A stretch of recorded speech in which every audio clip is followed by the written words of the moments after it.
আমি গেছি 18 ওই পাশে সদরপুর, জায়গার নাম হলো বাবুরসর মাদ্রাসা। 15-16 বছর আগে, সে সময় ইয়াং মানুষ তো, ওই ইয়াং বক্তাদের যে স্বভাব, আমারও সে স্বভাব ছিল না তা না। তা আমিও সেই বয়সের ইয়াং বয়স ওইভাবে একেবারে গুত্ততি নিয়ে যেতাম। 18 চন্দ্রপাড়ারে সাইলি বেলাই দিতাম কইয়া। আমারও মনে নাই যে এই যে সেই জায়গায় মাত্র 4-5 কিলোমিটার পাশে আলো চন্দ্রপাড়া 18। পদ্মাশ্বর এবার মাহফিল করে দিনের বেলা এসে ওখানে ঢুকছি মাদ্রাসায়, যত্ন করে গোসল টোসল করে নামাজ কালাম পড়ে খাওয়াই দাওয়াই আমার শোয়াচ্ছিছে, ঘুমিয়ে দিয়েছে। গোমেতে উঠে দেখি দলে দলে যুবকরা আমার সাথে মুসাফা করতে আসতেছে। আমি তো খুশিতে বাগ এমন আমার খুব গ্রহণযোগ্যতা হয়েছে, ভাইরাল হয়ে গেছি, এরা আইছে দেহা সাক্ষাৎ করতে। পরে শুনি যে এরা আমার সাথে ভক্ত হয়ে মুসাফা করতে আসে না, ওরা রাত্রি আমারে মারবে, তাই দিনের বেলা ভালো করে চিনতে আইছে যে মাইরটা জাগা মতো পড়ে, একজনের মারতে আর একজনের মাইরে না বসি। এই খবর যখন ছড়াই পড়ছে তখন তো যুবক মানুষ, আমি গেছি একা, একটা আতঙ্ক তো স্বাভাবিক, খুব একটু মনটা দুর্বল হয়ে যাচ্ছে। এই খবর ছড়াই পড়লে তবলিগের কিছু সাথী আর সরমুনায় কিছু সাথী আর কওমি মাদ্রাসা যারা ছিল সবাই চলে আসছে। আইসে আমারে হিম্মত দিচ্ছে, হুজুর যা পারেন বলবেন, ছেলে বেলাই দেবেন, আজকে কারবালা হবে রাত্রি। একটু সাহস পেলাম। পরে চিন্তা করলাম রাত্রে ওয়াজের আগে যে কারবালা তো করব, কারবালা যদি করি, মারামারি যদি হয়, খুনোখুনি হয়ে যায়, একটা দুটো মরিয়ে যায়, তার মধ্যে আমারে তো মারবে, আমিও তো মরতে পারি, মরলি তো মরা হয়েই গেল। আর আমি বাইসেতে যদি আর দুটি একটা মারে, মার্ডার কেসের 1 নম্বর আসামি আমি হব। তাহলে কি করা যায়? আল্লাহর কাছে দোয়া কালাম করিয়া এই হেকমতি পহলু অবলম্বন করে বয়ান শুরু করলাম। অন্য মাহফিলে এখানে গেছি, এরকম এই কয়জন মানুষ হয়, আজকে মিনিমাম 10,000 মানুষ হয়েছে। এই আমারে মারবে, আর কেউ আসবে মারতে, আর কেউ আসে মার দেখতে আসবে, এভাবে লোক ভরে গেছে। এই যে নিক্সন চেয়ারম্যান এমপি, ও আমার পাশে ছিল সেদিন। ও সে সময় এমপি হয় না, ওই এমপি হওয়ার আগের বছর, সেই নির্বাচনের বছরই ওর নির্বাচনও করে দিলাম সেখানে অজের মধ্যে। এরপরে বয়ান শুরু করলে ঘন্টাখানিক বয়ান করছি, লাস্টে বয়ানের ভিতর দিয়ে আলহামদুলিল্লাহ চলছে, কান্নাকাটির বয়ান সেদিন বেশি হয়ে গেছে শুরুতেই।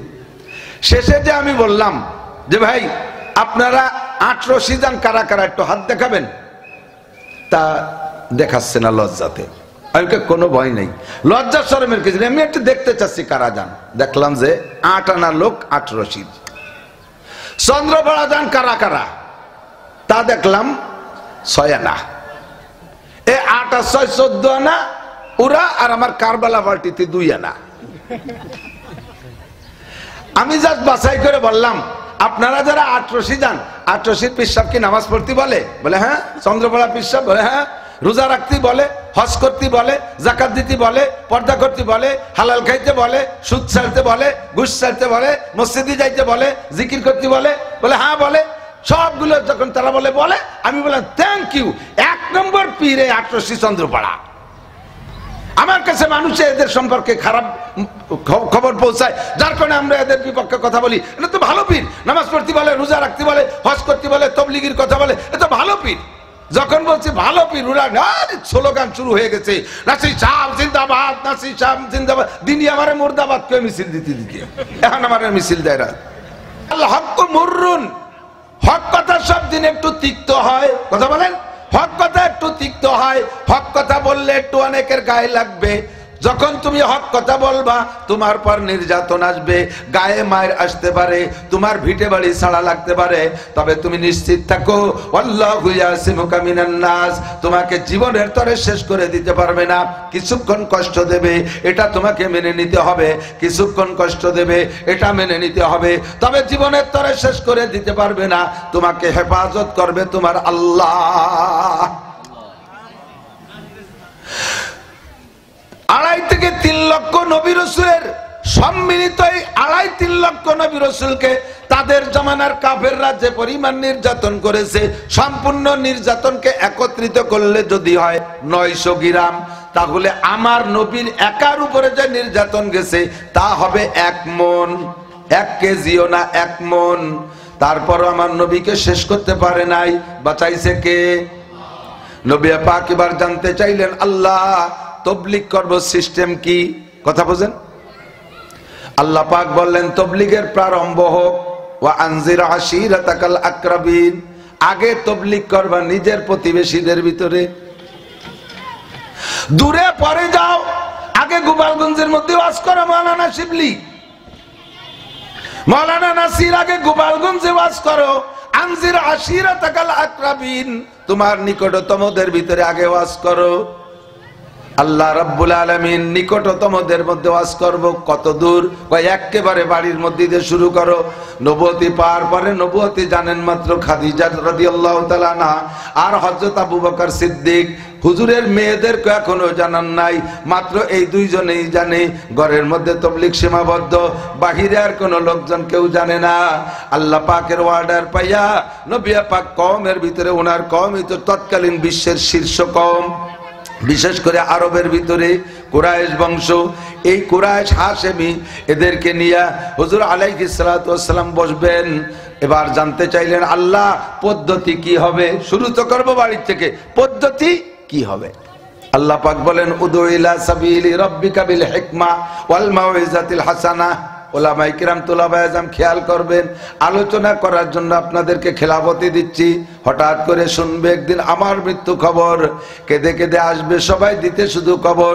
সদর সাহেব চলে গেছে, নানুপুরি হুজুর চলে গেছে, যশোরের হুজুর চলে গেছে, আলী হাসান সাহেব নাই, সেনাটির হুজুর নাই, সুটপার হুজুর নাই, আব্দুল ওয়াহাব সাহেব নাই, ওমর আহমদ সাহেব নাই, রুহুল আমিন সাহেব নাই। এখন আমরা মাঠে আছি, একদিন আমরাও থাকবো না, চেয়ারটারে খালি রাখা যাবে না। পরবর্তীতে এখানে লোক আসতে হবে। এখন শিক্ষা দীক্ষার যুগ, দৈনন্দিন মানুষ ব্রেন নিয়ে শ্রোতা আসে, ব্রেনি শ্রোতারা আসে, তাদেরকে দেওয়ার মতো বোঝানোর মতো সলিকা আর যোগ্যতা অর্জন করে আসতে হবে। এই জন্য তালবে আলিমরা ঘোরাঘুরি করবা না, সব বক্তার বয়ান শুনবা। দাওয়াত তাবলীগের অর্ডার দিয়ে আল্লাহ বলেন উদু ইলা সাবিলি রাব্বিকা বিল হিকমা, তুমি কৌশলে মানুষকে দিনের দিকে ডাকো। নিউ নিউ বক্তারা খেয়াল রাখবেন, ভালো করে খেয়াল রাখবেন। নতুন নতুন বক্তারা স্টেজে আইসেই গাছে উঠার আগে এক কান ফেলাই দেয়।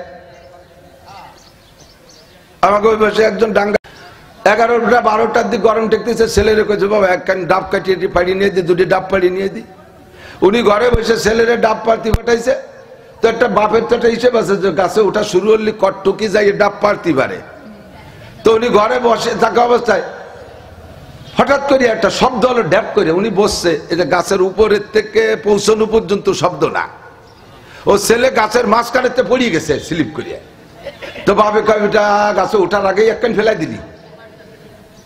পড়িয়ে গেছে ছেলে, নারকেল পড়ে নাই, ডাব পড়ে নাই, অর্ধেক পর্যন্ত পড়িয়ে গেছে, গাছে ওঠার আগে একখান ফেলাই দিলি। স্টেজে আইসেই একখান ফেলাই দেয়। এত তাড়াতাড়ি কান ফেলানো যাবে না।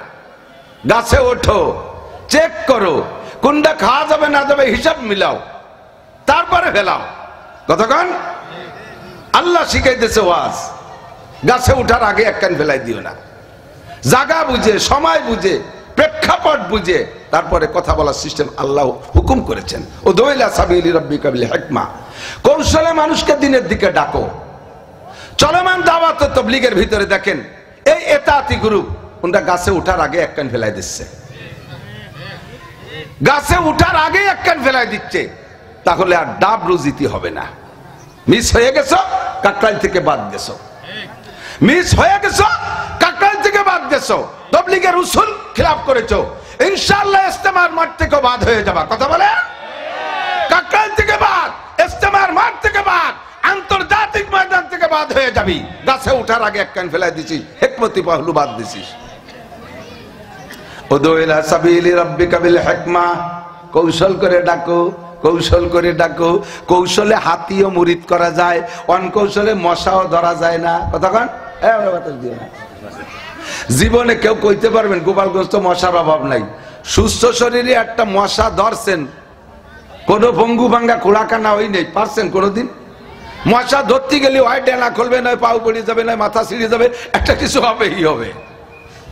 অনকৌশলে মশাও ধরা যায় না। আর কৌশল করে খেদা বানাইয়া কলা গাছ দিয়ে কায়দা দিয়ে পাহাড়ি হাতিগুলো ধরিয়ে কেসা মুরিদ বানায় বেলায় দেয়। 4 আঙ্গুল বান্দর হাতির ভিটি উঠিয়ে লাঠি যে বাইরে আর ডানি যায় বামে যায় কেলা গাছ উঠছে সেড় এটা সেড় কেটরা করে গেছে টাইনি উঠো যা কয় তাই শোনে, না শুনলে বাড়িও দেয়, মায়ের খাইয়ে আবার কথা কয় না। কিরা কারে মারে কোন তো? একটু একটা বান্দর হাতির মাথার বার বইছে তারে বাড়ি হয়, হাতি যদি ওইতে দৌড়িয়ে নিয়ে পাতলে ফেলায় পাড়া দেয় একেবারে ফুটবলের মতো ফাটি যাবে না? কিন্তু এমন মুরিদ বানাইছে কৌশল করিয়ে যে হাতি তারে মারে না, মার খায়। এটা হবে সিস্টেম, এটা হবে। আমি গেছি 18 ওই পাশে সদরপুর, জায়গার নাম হলো বাবুরসর মাদ্রাসা। 15-16 বছর আগে, সে সময় ইয়াং মানুষ তো, ওই ইয়াং বক্তাদের যে স্বভাব, আমারও সে স্বভাব ছিল না তা না। আসলে এই জন্যই বলি যে মন্ত্রী হওয়ার জন্য, উপদেষ্টা হওয়ার জন্য, যোগ্য পদে বসার জন্য পরিমাণ মতো বয়স লাগবে। ততক্ষণ পাঙ্কু পুঙ্কু চ্যাংড়া ম্যাংড়া ওই জায়গা বসাই দিলি কাজ হয় না। গ্রাম্য বাংলায় চ্যাংড়ার ফলে বাছুর বাঁচে না, ঠিক কিনা? বয়সের সাথে সবকিছু। আল্লাহ তাআলা কোন নবীকে 40 বছর আগে নবুয়তি দেয় নাই। কারণ কি? নবীদেরকে রুহের জগৎ থেকে পড়ায় পাঠাইছে, তারপরে 40-এর আগে নবুয়তি দিল না। কেন দিল না? 40-এর আগে বয়স আটে না। এর আগে হলো আইডিয়া মার্কা বুদ্ধি, সামনে বাচ্চা গুতইয়ে ফেলাই দিতে হবে, পরে যে গুততি নিজেও খালের মধ্যে পড়ে যাবে তা মনে থাকে না। কতক্ষণ? এই জন্য বয়সের সাথে পদের সাথে সম্পর্ক। ওই পদ দিতে হলে পরিমাণ মতো বয়সের আগে দিও না, তাহলে কাম হবে না, নষ্ট হয়ে যাবে। তা আমিও সেই বয়সের ইয়াং বয়স ওইভাবে একেবারে গুততি নিয়ে যেতাম। 18 চন্দ্রবড়ারে সাইলি বেলাই দিতাম কইয়া, বুঝি রে। এই যে আবার কথা কয় না লোক নাইয়া,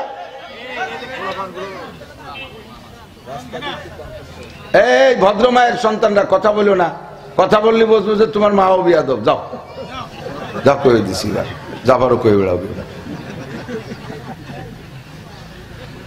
মারে বেশি শুনে না, তুমি শোনো। আমারও মনে নাই যে এই যে সেই জায়গা, এর মাত্র 4-5 কিলোমিটার পাশে হলো চন্দ্রপাড়া 18।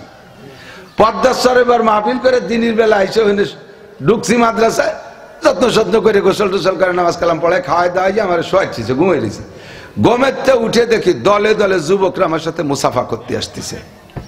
আমি তো খুশিতে বাগ এমন আমার খুব গ্রহণযোগ্যতা হয়েছে, ভাইরাল হয়ে গেছি, এরা আইসে দেহা সাক্ষাৎ করতে। পরে শুনি যে এরা আমার সাথে ভক্ত হয়ে মুসাফা করতে আসে না, ওরা রাত্রি আমারে মারবে, তাই দিনের বেলা ভালো করে চিনতে আইছে যে মাইরটা জাগা মতো পড়ে, একজনের মারতে আর একজনের মারিয়ে না বসি। এই খবর যখন ছড়াই পড়ছে তখন তো যুবক মানুষ, আমি গেছি একা, একটা আতঙ্ক তো স্বাভাবিক, খুব একটু মনটা দুর্বল হয়ে যাচ্ছে। এই খবর ছড়াই পড়লে তবলিগের কিছু সাথী আর সরমুনার কিছু সাথী আর কওমি মাদ্রাসা যারা ছিল সবাই চলে আসছে। আইসে আমারে হিম্মত দিচ্ছে, হুজুর যা পারেন বলবেন, ছেলে বেলায় দেবেন, আজকে কারবালা হবে রাত্রি। একটু সাহস পেলাম। পরে চিন্তা করলাম রাত্রে ওয়াজের আগে যে কারবালা তো করব, কারবালা যদি করি, মারামারি যদি হয়, খুনোখুনি হয়ে যায়, একটা দুটো মরিয়ে যায়, তার মধ্যে আমারে তো মারবে, আমিও তো মরতে পারি, মরলি তো মরা হয়েই গেল। আর আমি বাইসেতে যদি আর দুটি একটা মারে, মার্ডার কেসের 1 নম্বর আসামি আমি হব। তাহলে কি করা যায়? আল্লাহর কাছে দোয়া কালাম করিয়া এই হেকমতি পাহলু অবলম্বন করে বয়ান শুরু করলাম। অন্য মাহফিলে এখানে গেছি, এরকম এই কয়জন মানুষ হয়, আজকে মিনিমাম 10,000 মানুষ হয়েছে। এ আমারে মারবে, আর কেউ আসবে মারতে, আর কেউ আসে মার দেখতে আসবে, এভাবে লোক বুঝি গেছে। এই যে নিক্সন চেয়ারম্যান এমপি, ও আমার পাশে ছিল সেদিন। ও সে সময় এমপি হয় না, ওই এমপি হওয়ার আগের বছর, সেই নির্বাচনের বছরই ওর নির্বাচনও করে দিলাম সেখানে অজের মধ্যে। এরপরে বয়ান শুরু করলে ঘন্টাখানিক বয়ান করছি, লাস্টে বয়ানের ভিতর দিয়ে আলহামদুলিল্লাহ চলছে, কান্নাকাটির বয়ান সেদিন বেশি হয়ে গেছে শুরুতেই। শেষে যে আমি বললাম যে ভাই আপনারা 18 জন কারা কারা একটু হাত দেখাবেন, তা দেখাচ্ছে না লজ্জাতে। আমি কোনো ভয় নেই, লজ্জা শরমের কিছু নেই, আমি একটু দেখতে চাচ্ছি কারা যান। দেখলাম যে 8 আনা লোক 18। চন্দ্রপাড়া যান কারা কারা, তা দেখলাম 6 আনা। এই 8 আর 6 14 আনা ওরা, আর আমার কারবালা পার্টিতে 2 আনা। আমি জাস্ট বাছাই করে বললাম আপনারা যারা 18 যান, 18 পীর সাহেব কি নামাজ পড়তে বলে? বলে হ্যাঁ। চন্দ্রপাড়া পীর সাহেব? বলে হ্যাঁ। রোজা রাখতে বলে, হজ করতে বলে, যাকাত দিতে বলে, পর্দা করতে বলে, হালাল খাইতে বলে, সুদ ছাড়তে বলে, ঘুষ ছাড়তে বলে, মসজিদে যাইতে বলে, জিকির করতে বলে, বলে হ্যাঁ বলে। সবগুলো যখন তারা বলে আমি বললাম থ্যাংক ইউ। 1 নম্বর পীর এই আটরশি চন্দ্রপাড়া। আমার কাছে মানুষে এদের সম্পর্কে খারাপ খবর পৌঁছায়, যার কারণে আমরা এদের বিপক্ষে কথা বলি। এটা তো ভালো পীর, নামাজ পড়তে বলে, রোজা রাখতে বলে, হজ করতে বলে, তবলিগির কথা বলে, এটা ভালো পীর। যখন বলছি ভালো পীর, ওরা স্লোগান শুরু হয়ে গেছে, নাসির সাহেব জিন্দাবাদ, নাসির সাহেব জিন্দাবাদ। দিনই আমারে মুর্দাবাদ কে মিছিল দিতে দিতে এখন আমার মিছিল দেয়। এখন আমি কইলাম ভাই, পিসাব তো নামাজের কথা বলে, কিন্তু পিসাবের ওখানে কি নামাজের প্রশিক্ষণ হয়? কয় যে না, প্রশিক্ষণ অত মানুষকে কিভাবে শিক্ষা দেবে? আমি বলি এটাও পিসাবের দোষ না। টঙ্গীর ইজতেমায় 1 কোটি মানুষ হয়, ও জায়গায় নামাজ শিক্ষা দেওয়া যায় না। চরমুনার পিসাবের ওখানে 50 লাখ মানুষ হয়, ওখানেও নামাজের শিক্ষা দেওয়া যায় না। এ জায়গায় শিক্ষা দেওয়ার জায়গা না। এ জায়গায় আটরশি চন্দ্রপাড়া প্রচুর মানুষ আপনারা যান, ও জায়গায় শেখানো যায় না। তবে একটা কথা মনে রাখেন, নামাজ শিক্ষা ছাড়া আমল করা যায় না, নামাজ শিক্ষা ছাড়া পড়া যায় না। আল্লাহ নবী বলেছেন সল্লু কামা রাআইতুমুনি উসাল্লি, আমারে যেমন নামাজ পড়তে দেখে এরকম নামাজ পড়ো, নবী বলেছেন। আর নবী বলেছেন আম্মা মানে জিবরাইল ইয়ামাইন, আমি মিরাজের থেকে নামাজ নিয়ে আসছি, কিন্তু এই নামাজ আমি পড়তে জানতাম না। আমারে জিবরাইল 2 দিন ইমামতি করে নামাজ শিখাই দিয়ে গেছে। তা নবীরও যদি জিবরাইলের কাছ থেকে নামাজ শিখা লাগে, সাহাবায়ে কেরামের যদি নবীর কাছ থেকে নামাজ শিখা লাগে, আপনারা যারা পীর সাহেবের কাছে যান, আপনাদের কি নামাজ শিখা লাগবে কি লাগবে না? তো বললো যে জি হুজুর জি। আর বললাম নামাজ ছাড়া বেহেশতে যেতে পারবেন না, একথা সত্যি না মিথ্যা? 1 লক্ষ পীরের কাছে মুরিদ হলে পীর বাঁচাইতে পারবে না যদি মুরিদের আমল নামায় নামাজ না থাকে। কথা কন? আউয়ালু মা ইহাসাবু বিহিল আবদু ইয়াউমাল কিয়ামাতিস সালাহ, কিয়ামতের মাঠে সর্বপ্রথম নামাজের জিজ্ঞাসা হবে। কাজেই আপনার এই নামাজটা শিখে পড়া দরকার আছে না নাই? বলে যে আছে। তো এতদিন তো পীর সাহেবের কাছে গেলেন, আপনার পীর শতভাগ ভালো পীর, পীর সাহেবের কাছে গেলেন, কিন্তু পীর সাহেব ব্যস্ততার কারণে শিখাইতে পারে নাই। এই নামাজ কি শিখা দরকার? বলে জি দরকার। আপনি বললাম যে বলে আমারে, তাহলে আমারে আপনারা উস্তাদ হিসেবে বানাই নেন। আমার মাসিক বেতন সেই সময় 1,03,000 টাকা ছিল, যেভাবে কামাই করি 3 লাখ টাকা পাই। তা আমারে 1,03,000 টাকা দেবেন বেতন, আপনারা এই কয়জনকে নিয়ে আমি বসবো, সারা বছর নামাজ শিখাবো, পারবেন বেতন দিতে? বলেন না হুজুর এত বেতন, আমাকে হুজুরির বেতনই 600 টাকা, এত বেতন দেবো কোন যাইতে? আমি বললাম যে বেতন দেওয়া লাগবে না, বিনা বেতনে উইদাউট ইন্টারেস্ট, বিনা পারিশ্রমিক একটা দল নামাজ শিখায়, ওযু শিখায়, গোসল শিখায়, খাওয়া শিখায়, শোয়া শিখায়, দস্তরখান, ঢিলা কুলুক, মিসওয়াক, অল এভরিথিং শিক্ষা দেয় একটা দল নিজের খাইয়া। এ দলরে আপনারা চেনেন? ওই মাঠে জিজ্ঞেস করছি চেনেন? কয় যে চিনি। কন্ত কারা? কয় তবলিগ। ওরাই কই হচ্ছে, কয় তবলিগ।